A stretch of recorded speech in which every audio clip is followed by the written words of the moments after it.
Welcome back for you chemistry students. So today we're going to look at another way of calculating the enthalpy change of a reaction.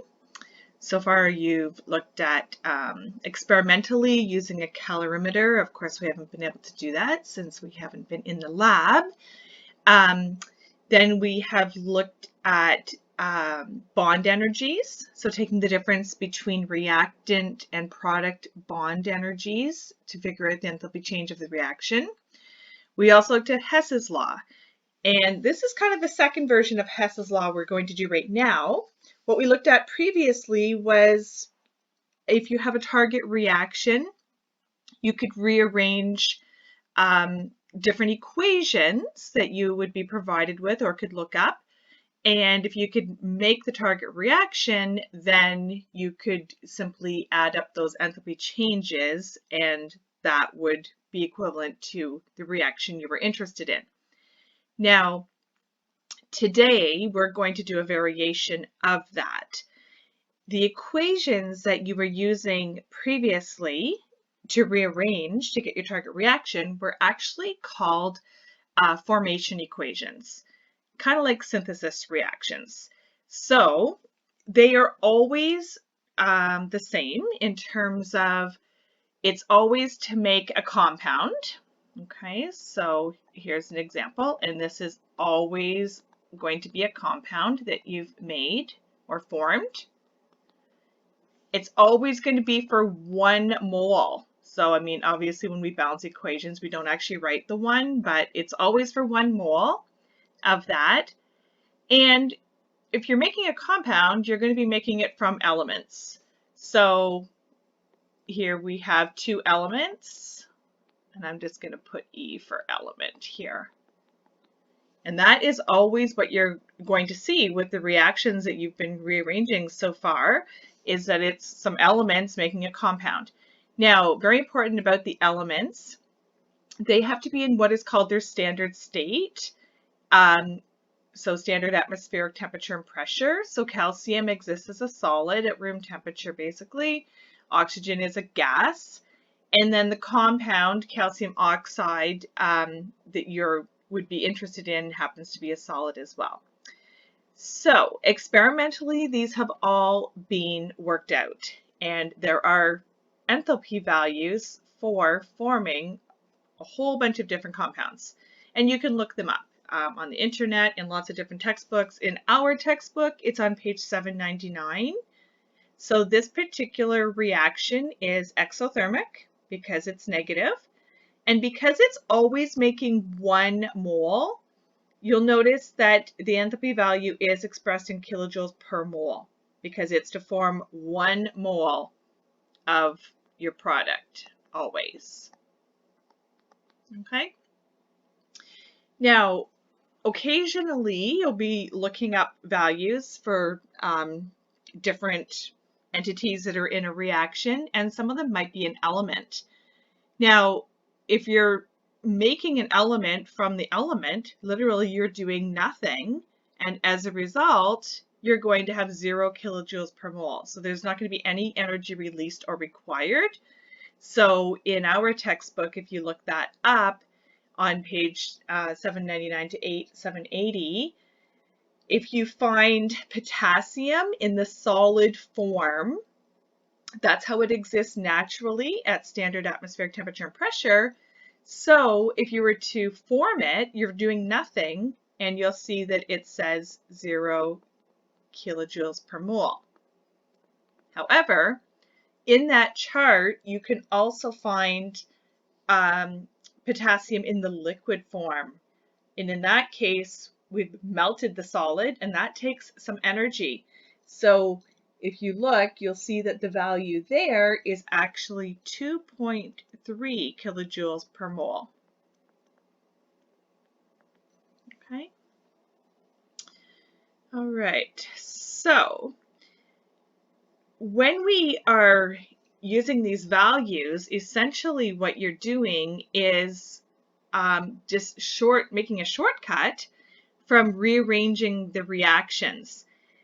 So because they're always written element plus element produces compound, if you were to take 3 or 4 of those formation reactions and then make them match your target, anything that had been on the reactant side, you would end up having to multiply by -1. You would have to reverse it in order to match your target. And as a result, the reactants always end up getting subtracted, whereas the products are just added up and then you subtract the reactants. So this formula basically says you're going to add up. So that little symbol there means sum. So you're going to add up the number of moles times these values from a chart. So N is moles. And then these values here are going to be on charts that you will find. Okay, so you're going to do the products and then subtract the reactants, because that is what would have happened if you had just rearranged the reactions like we did in the last lesson. All right, so the best way to do that is to look at an example. So I'm not giving you any target reactions, just giving you this. Sorry, I shouldn't say that. I'm not giving you any reactions provided. I'm just giving you this final target reaction and then directing you to look up enthalpies of formation values. All right, so we have methanol and oxygen undergoing combustion and producing carbon dioxide and water. And we want to know the enthalpy change. So we can look up on page 799, if you follow along, we can find each of these entities and find a value for it. So I'm just going to write over here, delta HF. And you'll often notice there's a little dot, smaller than that normally, above the formation. And what that means is just telling you that it has been established at standard conditions, okay, of temperature and pressure.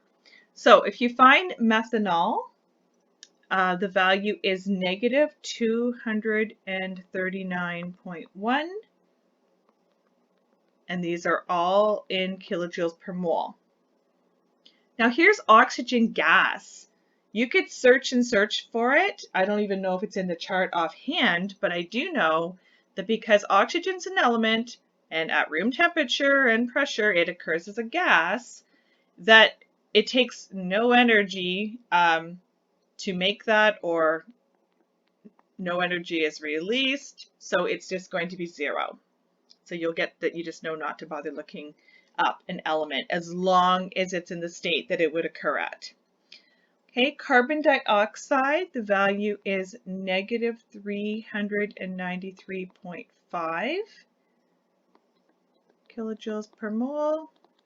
And finally, liquid water, and be careful, make sure you find liquid because I know there's a gas one in there too, is -285.8.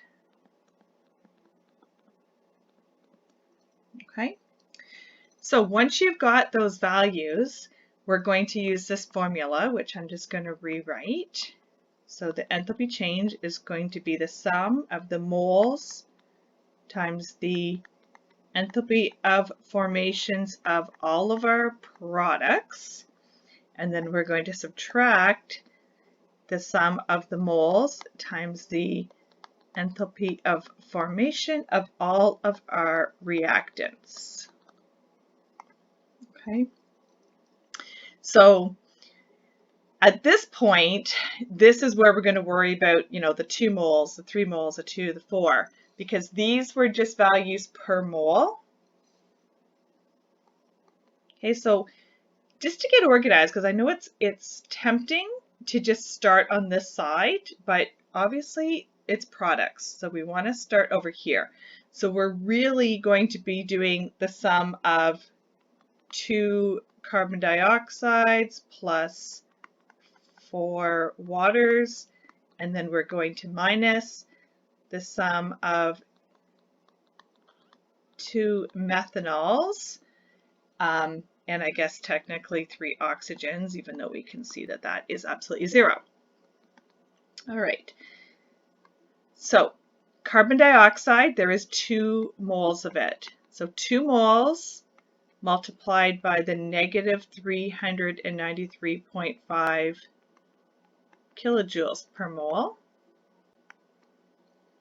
And then we have to also add on 4 moles times negative 285.8 kilojoules per mole. I'm going to start writing a little bit smaller here. And this is all being added together. So I'm going to put large brackets around that now. And then we're going to subtract 2 moles of methanol times negative 239.1 kilojoules per mole. And then I could just put plus 0 because 3 times 0 is going to be 0. Just so you don't forget. Okay. Now, if you're very good on your calculator, you might be able to go through this and get the right answer, but I'm just going to kind of expand it one step at a time here. So the 2 moles multiplied by this number of kilojoules per mole is going to get rid of our moles. And we're going to have negative 787.0 kilojoules at this point. Keep that in there. And they're going to have plus, and then we're going to multiply 4 here. And that's a negative value, so that's going to be negative 1,143.2 kilojoules. Again, moles are now gone. And then all of that, subtract, this is going to be a negative number again, 478.2 kilojoules, and then the 0 is not important. Okay. So we have a negative number plus a negative number, so we're basically going to, I guess we could just write this out. So in your calculator, you're going to want to put that negative number, we're going to subtract this negative number, and here we've got subtract a negative, which turns that into a positive. And all of this is in kilojoules. Got a little bit lazy there. So final answer. Oh, and by the way, because we're doing a lot of adding and subtracting, the rule is decimal places. And these are all expressed to 1 decimal place, so your final answer really should have 1 decimal place. Okay, so that is our enthalpy change for this reaction. And just a reminder that this is exothermic. And we can tell because we ended up with a negative value. Okay, I also threw a little part B on this question. Way down here, calculate the molar enthalpy of combustion for methanol. So based on this reaction, it's definitely combustion of methanol because we're reacting with oxygen and making carbon dioxide and water. But to balance it, it ended up being 2 moles of methanol. So this is just going back to review a little bit of stuff we did a couple days ago, where if you want to know the actual molar enthalpy, you want to know it for 1 mole. So you could look up this value on a chart somewhere, the combustion of methanol, and it would definitely be expressed for 1 mole. But we can work it out right here by the fact that the enthalpy change of the reaction that we just solved divided by the number of moles is going to equal a molar enthalpy.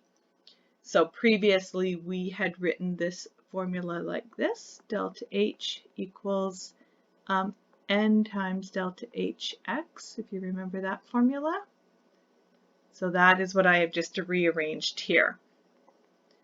So we had 1,452.0 kilojoules, and as this equation is written, it was for 2 moles of methanol. So that value was if 2 moles of methanol were burnt. So if you solve that, you get negative 726.0 kilojoules, and now notice how the unit is now per mole. And that is the molar enthalpy of combustion for methanol. Okay, that is it for today.